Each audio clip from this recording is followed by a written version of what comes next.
Hey students, good morning.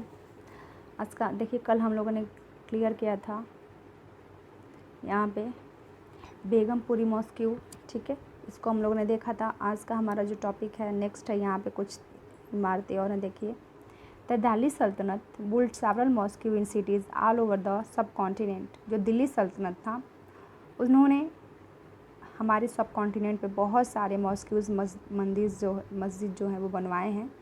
This demonstrated their claim to be protectors of the Islam and Muslim।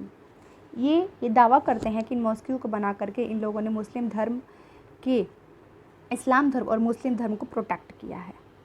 Mosque also help to create the sense of a community of belief. और ये कहते हैं कि mosque बना करके हम लोग ने एकता के प्रतीक को बनाया है। चलिए आगे देखते हैं। फिगर 4, ये कौन सा फिगर है? ये वाला फिगर देखिए, ये राउंड वाला मौत की मस्जिद है। Built in the region of the Sikandar Lodi के समय में ये मस्जिद by the minister, Sikandar Lodi के जो मिनिस्टर्स थे उन्होंने इस मस्जिद को बनवाया है, मौत की मस्जिद। नेक्स्ट मस्जिद है यहाँ पे, इसको हटाते हैं पहले।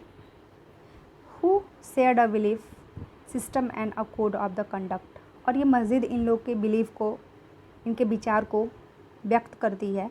It was necessary to reinforce this ideas of the community become Muslim came from a variety of the background. देखिए यहाँ पे एक और मस्जिद है, मस्जिद मॉस्क्यू ऑफ द जमाली। कौन सा मस्जिद है? जमाली कमाली ठीक है, जमाली कमाली ये मस्जिद है। और ये कब बना था? 1520 ईस्वी में बना है। मतलब मस्जिद जो ये मुस्लिम शासन बनवाया करते थे, उनका ये प्रतीक था कि वो अपने धर्म का प्रचार प्रसार कर रहे हैं और उससे उनकी एकता जो है वो बढ़ रही है, ठीक है।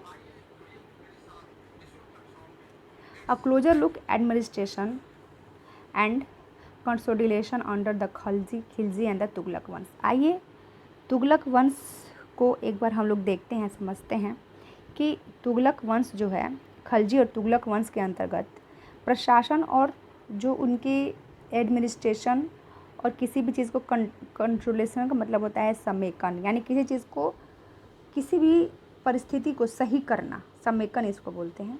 इन चीज़ों को हम लोग एक क्लोजर लुक देते हैं।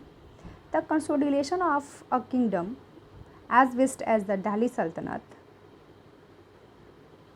Needed reliable governance and administrator. Delhi सल्तनत जैसे विशाल साम्राज्य में समेकन के लिए, यानी कि चीज़ों को सही करने के लिए विश्वसनीय सूबेदार और प्रशासकों की ज़रूरत थी। यानी कोई भी प्रॉब्लम हो तो उसको सही से किया जा सके, तो इसके लिए एक विश्वसनीय गवर्नर और एडमिनिस्ट्रेशन की ज़रूरत थी।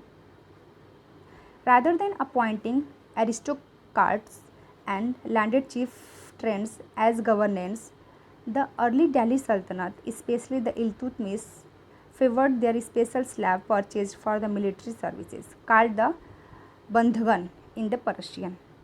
तो इस तरह से विशेष करके जो दिल्ली के आरंभिक सुल्तान, स्पेशली इल्तुतमिश और सामंतों और उनके ज़मींदारों के स्थान पर अपने विशेष गुलामों को सूबेदार नियुक्त करना अधिक पसंद करते थे, ठीक है। यानी इल्तुतमिश ये पसंद करते थे कि हमको उन्हीं पे विश्वास है जो मेरे अपने विश्वसनीय हैं, वो लोग नहीं जिनको मैं किसी दूसरे राज्य से जीत करके लाया हूँ, उनको मैं सूबेदार या फिर अपने यहाँ पे मिलिट्री सर्विस में मैं उसको शामिल नहीं कर सकता हूँ। वो अपने दासों पे ज़्यादा विश्वास करते थे। कौन? इल्तुतमिश। इन गुलामों को फारसी में बंदगा कहा जाता था। देखिए बंदगन लिखा है ना, कॉल्ड बंदगन इन द फारसी। इन गुलामों को फारसी में बंदगा कहा जाता था, बंदगा। And they were carefully trained to man some of the most important political offices in the kingdom। और उन्हें राज्य के कुछ बहुत ही महत्वपूर्ण राजनीतिक पदों पर काम करने के लिए बहुत अच्छे से प्रशिक्षित भी किया जाता था। किसको? बंदगन को।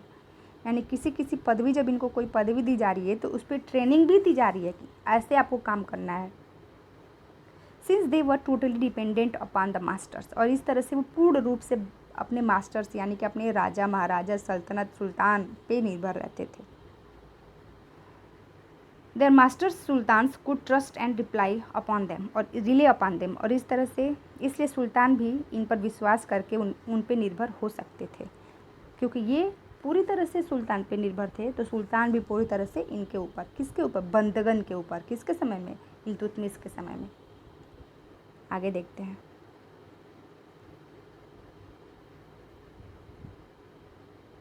स्लैव रेदर देन सन्स दिया है, बेटों से बढ़कर गुलाम।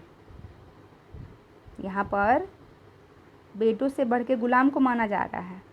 The sultan were advised a slave whom once has brought up and promoted must be looked after it, for it needed a whole lifetime and good luck to find a worthy and expensive slave. Wise men have said that a worthy and experienced slave is better than a son. सुल्तानों की सलाह ये दी जा रही है, वो कह रहे हैं कि जिन गुलाम को हमने पाला पोसा और आगे बढ़ाया है उनको हमें देखभाल करना चाहिए, ठीक है, उनकी हमें देखभाल करनी चाहिए, क्योंकि तकदीर अच्छी तो तभी पूरी ज़िंदगी में कभी कभी ही योग्य और अनुभवी गुलाम मिलते हैं। कह रहे हैं ये कि हमारी तकदीर अच्छी है कि हमारे गुलाम अच्छे हैं, वरना ये चाहें तो किसी और के यहाँ जा कर के हमारे जो भी सीक्रेट्स हैं उनको बता सकते हैं, इसलिए हम लोग को उनकी देख रेख करनी चाहिए। बुद्धिमानों का ये भी कहना है कि योग्य और अनुभवी गुलाम बेटे से भी बढ़कर होता है, ठीक है। चलिए आगे देखते हैं।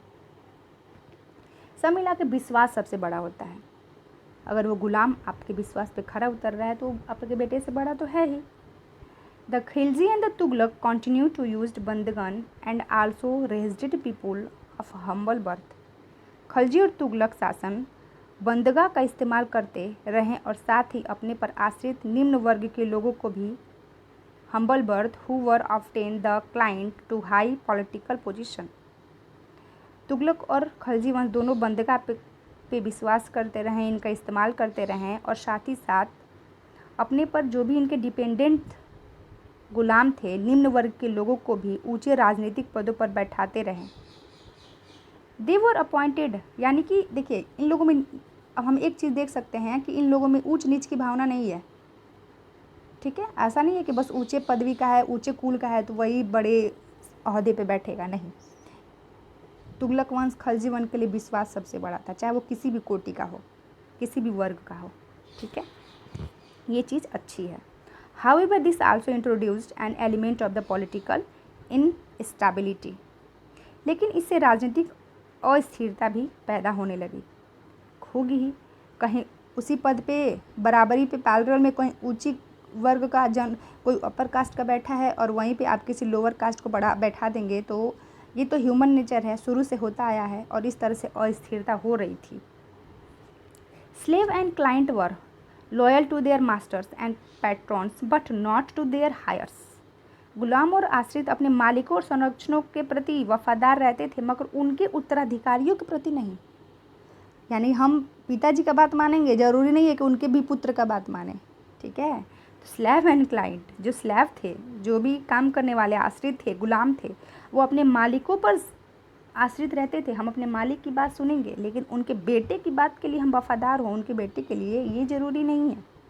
उनके उत्तराधिकारी, हायर्स का मतलब उत्तराधिकारी, उनके लिए ज़रूरी नहीं है। New Sultan had their own servant, नए सुल्तान आएंगे तो वो अपने लिए नए नौकर होते थे उनके लिए।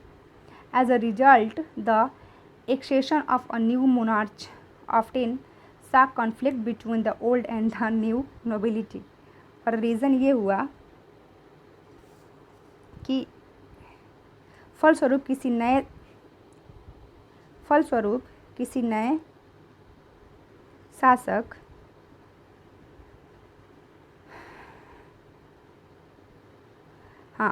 किसी नए शासक के सिंहासन पर बैठते ही प्रायः नए और पुराने सरदारों के बीच में टकरार शुरू हो जाती थी। कुछ नया दिमाग लगाएगा बड़ा, पुराना वाला कुछ नया अलग दिमाग लगाएगा, तो इस तरह से इन लोगों में कन्फ्लिक्ट, विचारधाराएं अलग अलग थी। The patronage of this humble people by the Delhi Sultanate also shocked many elites and the authors of the Persian tarikh criticise the Delhi sultans for appointing the low and the base born of the high offices. सुल्तानों द्वारा निचले तबके के लोगों के संरक्षण दिए जाने के कारण उच्च वर्ग में कई लोगों का गहरा धक्का भी लगा था और फारसी तबारीख के लेखकों ने निचले खानदान के लोगों को ऊंचे पदों पर बैठने के लिए दिल्ली के सुल्तानों की आलोचना भी की थी। जैसे मैंने अभी आपको बताया ना, छोटे निम्न कास्ट के लोगों को ऊपर अपर कास्ट के बराबर में बैठा दिया जाए, तो इस तरह से आलोचनाएं भी इनकी हो रही थी। ठीक है, तो चलिए आज के लिए इतना ही रहने देते हैं बच्चों। कल इसके आगे और हम लोग पढ़ेंगे। जो नहीं समझ में आया होगा वो पूछिएगा। आज के लिए इतना ही। बाय बच्चों।